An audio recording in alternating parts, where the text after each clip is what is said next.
Here with head coach Bobby Barbier, Demons taking 2 of 3 from Southeastern and leading into, honestly, what's the 2 busiest weeks of the year in terms of numbers. 10 games in the next 2 weeks. Coach, the good news is 7 of them are at home. Mm-hmm. Yeah, it's going to be busy 2 weeks, but it's busy with games. Got to enjoy playing. They know that if they're not playing, they're practicing. So they enjoy playing, they enjoy competing. Want to wish Coach Black a happy birthday. I hadn't had a chance to do that yet, so he had a birthday over the weekend. But yeah, we're excited to play. Coming off a good weekend. We keep learning more about our team as we go. I think we really, took that next step this weekend to compete all 3 games against a really good opponent, and very proud of the guys for that, and know that they'll use today's day off as it's supposed to be used, and they'll come back tomorrow ready to play. A little bit of a unique situation playing Lamar for the 3rd time, but it's spread out over 4 weeks. So I mean, you've talked about it before. I think you talked about it after the doubleheader that on Saturday, that your team sometimes relaxes a little bit when they've won the first 2 games of a series or when they've won the first game of a doubleheader. You get a chance for a season sweep against Lamar, and it doesn't count the conference standings, but do you anticipate a little different approach coming out against the Cardinals Tuesday night? I don't think so. I don't think so at all. I mean, the teams change so much during the season, amateur teams from week to week. If you look at Lamar, they swept Corpus, at their place over the weekend, who beat us twice here. So if you have any question of how well they're going to play when they come in here, you can just look at that. So I don't think we'll be that way. We talked about that a lot, of not playing with that edge. And like I think I told you, I knew we'd play hard and play well yesterday because we were, perceived that series, we're perceived that's what we have to win. But you can really, if you really put that aside and understand that you compete to compete, even when you have that edge and you're up on them 1-0, you can come out that next game and compete as hard. So hopefully we've learned our lesson through the first part of the season there. Well, you'll face another familiar opponent, well, maybe somewhat familiar. You just hit on it, changing teams from week to week. It's been 6 weeks since you've seen Little Rock, a team you took 2 of 3 from. What's different about the Trojans right now than they were back in March? I thought they were a really good team when we played them. I thought we played extremely well to get 2 out of 3 from them. And the weekends just work out. We knocked their Friday night guy out early in the weekend, which made them use a big portion of their bullpen. They had played Oklahoma State twice that midweek game where they used a big portion. So we had some good fortune and played well enough on Friday night to win the weekend, and pitched it really well. Nate Jones and Ridge did a really good job, and even Robert. Robert gave up a few runs early, but got us deep into the game. So that it looks like that's what they're doing. I always thought their lineup was really dangerous. I think they might have the most dangerous lineup that we've played so far, especially those first 4 or 5 hitters. And it's showing now. They've gotten some good performances on the mound, and it's hard going through. Moreno and Alexander and Pittman and all those guys. Yeah, I think if you look at Alexander, I just want to know who put together his parts and see where I can get some of those. Yeah, that's right. He's gonna play baseball for a long time. He can really swing the bat. Well, you look at that, and you get Chris Curry coming back in. I know you guys are friends. Got to see him up there. When you came back here, is it a little different feeling when you come back and coach against a place you've been? Yeah, I think so. I think it doesn't affect the way you coach, but it just affects the pregame because everybody we want to talk to him. He'll have 20 text messages before he gets here, guys that want to meet, and it's a little different when you're just in and out. When you go for a 3-game set, and you got everybody that wants to say hello, and it's great. It's great to see old friends. So it's a little bit personally, some different things for you, but as far as competing and with your team, it doesn't change a whole lot. GT McCullough was there for the first 2 games of that series. Do you bring him back as a good luck charm to Natchitoches Wednesday night? We should, but he was here versus Corpus too, so we're not sure if it's a good luck charm or bad luck charm.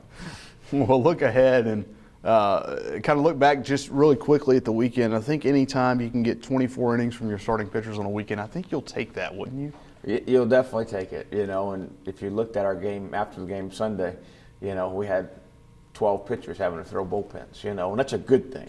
When you only have 2 or 3, it's not too good. It means you had guys come out the game early on the weekend. So, but those guys will get their work, which is good to have 2 midweek games this week. Those guys will get out there, get to run out there and get their work and get to show what they've been working on since their last outing.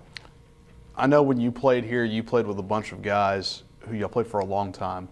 and I'm sure there had to be some friendly competition in there between you and Pittenger and Morgan for who had the most hits or the most doubles or the most triples. Sorry, I know you didn't hit a lot of triples. But when you look at what Ridge Heisler did and what Nathan Jones said, and I know Nate kind of said after the game, there was a little friendly competition there, but that's good to see because it certainly brings out the best in everybody. There's nothing that can compare to competition. There's nothing on your team competing against somebody else. I mean, look at Kelsey Richard. Okay, we've got our second catcher for half the season is Tyler Thibodeau. We like the red shirt, Tyler. There's no secret. We didn't play him because we knew Dave was coming, and I didn't think I'd be able to get him enough innings to make a red shirt not be worth it. So when you see Dave coming in to catch, there's competition now. Now in competition, and also Kelsey's more fresh. But he's catching. Last 2 weeks, been catching really, really well. Threw out a big base runner the other day. Got 2 hits yesterday. So competition, whether it's among position players, pitchers, they see that. They feed off of it. They see other guys having success. It's a little easier when you see other guys having success. But that competition, there's no other thing that can breed good players than competition. We'll take we'll take a look ahead to the weekend. Go down to McNeese. They swept New Orleans. It's a team that we know swings the bat really well. And you're going to take a very hot pitching staff, as we just talked about, into an arena that is very hitter-friendly. What do you tell those guys going into this weekend? I mean, our arena was hitter-friendly this weekend. To be honest, the wind blew out for 3 straight games, which at this time of the year it normally doesn't. It doesn't change anything. It doesn't. It doesn't change that we've won however many we won out of however many we won. It doesn't change that they've won 3 games over the weekend. It's coach talk, but it's just about going down and having Ridge compete for that first pitch and having good batting practice and having good, having good competitive at bats these 2 games, leading into it. So they're going to be a good team. They got out and they scuffled a little bit on the front end, but it looks like they're starting to find who they are, in their identity of their team, and have played well in conference play. And it's a good place to play. It's a neat environment. It's a good place to play. It's a good hitter's park. So I have no doubts we'll go down and compete hard. And once again, it's a guy in the opposing dugout. Very well. You guys have a relationship dating the time you were here. Yeah, Justin was the volunteer coach when I was here in our good year in 2005, and we've stayed really close. Since we've parted then, and he's been in the league, coached against him a ton. So Justin has done a great job of getting that program to where it is, and obviously the conference championship last year, and how they compete year in and year out. When you look at the stretch, you're going to wrap up Wednesday. You saw conference opponents for 15 straight games when you factor in the Lamar midweeks. Does that give a little added bonus to having played those guys in case, they're making a little run now, you start to look, you're at the halfway point of conference. I think it's natural to do a little scoreboard watching and kind of project toward the tournament. But when you look at that, is it really a good thing to have seen them now, even more so? Yeah, I think so. I think it's a good thing to have seen them. I think it's convenience more than anything of trying to schedule midweek games. But yeah, I think it's good. I think they no doubt have a team that can make the conference tournament and the way they pitch it.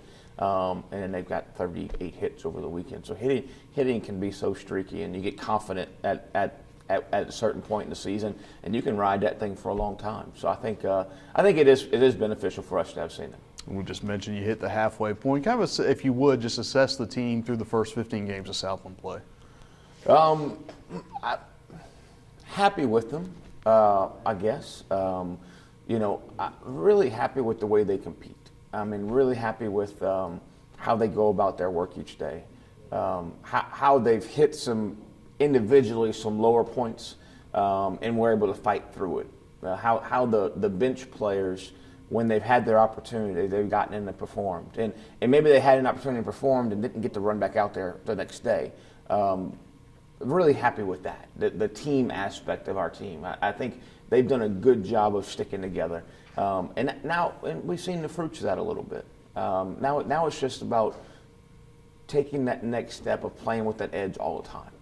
Playing with that edge every single time you hit the field because you enjoy competing. And I think that's the next step for us to take. And we talk the other day, Mr. Randy did a really good chapel for us on Sunday. Talk about Benaniah, the warrior, and Benaniah is a famous story about going into the snowy pit and fighting the lion. He didn't fight the lion because he came at him. He went into the pit to fight him, and that's kind of likened to our team. I thought last year we would have run from it. I thought we didn't have the tools to compete. And I think in the first part of this year, we would have fought the lion if it would have came for us. Now we need to learn how to go get it, how to really jump into that pit because we want to go compete. And I think that's a very good microcosm of our team this year. Hopefully we're that team that will go back in it the rest of the year. All right, thanks, Coach. Thank you.